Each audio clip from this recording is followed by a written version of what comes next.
Starry-eyed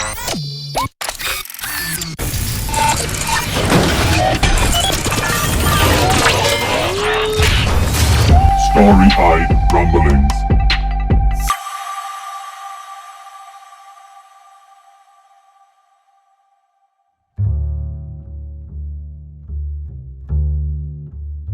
Thank you for that, Lightner. No problemo. May I ask who on earth you were fighting and for what reason? That is not something you wish to be caught up in, Lightner. What? Okay. You know what? My instant reaction is to say that I literally just saved you after you locked me up. But then again, did I save her to get something or because I thought it was the right thing to do? And truth be told, even though she has clunked me on the head twice, locked me up in a room after dragging me across Yuma's estate, I'm still getting good vibes from her. So I'm just gonna trust that doing the right thing will yield the right result at some point. Instead, I ask, okay, I've got another idea. How about you tell me what you're willing to share with me, and we can take it from there. Very well, Lightner. It is my belief that the murderer is in possession of something that I wish to obtain. Something that if you capture them and hand them over to Ike, likely I will not be able to obtain. Okay, my instant reaction is to say, okay, sure, let's go get the murderer, and then whatever they have that you need to obtain from them, you can have, and then I will take them to Ike.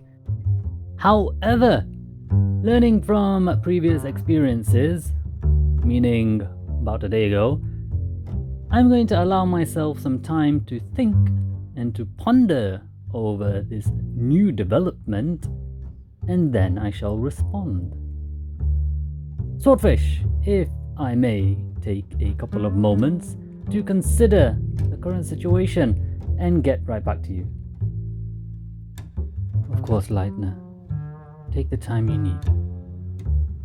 Right then, I take a look down the corridor up and down just to make sure that we are in no danger, and then stare at the wall as I ponder. Point number 1. I need to find the murderer to fulfill my vow. Point number 2. Both me and Swordfish are looking for said murderer. Point number 3. We are looking for the murderer for different reasons. Point number 4. Swordfish could still be the murderer. Not rule that out. Point number 5. I don't know what Swordfish wants to obtain from the murderer, because if it is, say, something like a vital organ that they want to obtain, that could cause a problem, and there we go. This is why thinking is very important before you act. I believe this is called personal growth or development.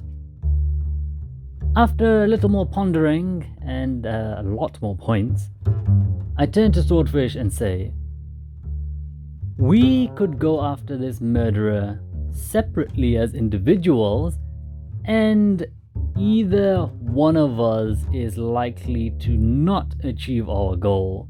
As I'll be honest, Swordfish, I'm not entirely sure that your main purpose here is to bring this murderer to justice. So I still don't feel comfortable just turning away or handing this case over to you.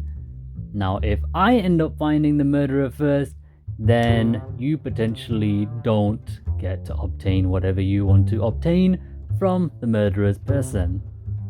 So let's find the murderer together, let's apprehend them, and then so long as whatever you are trying to obtain from the murderer isn't something that's going to lead to their death, or is something blatantly immoral like a nuclear weapon or some sort of I don't know, some sort of doomsday device. You get the vibe of what I'm saying here. Swordfish does save me from trying to explain what I mean by interjecting, "Yes, Lightner, I understand what you are saying. As long as whatever I am obtaining from the murderer is ethical, moral, and decent in your eyes, you will have no issue with me obtaining it."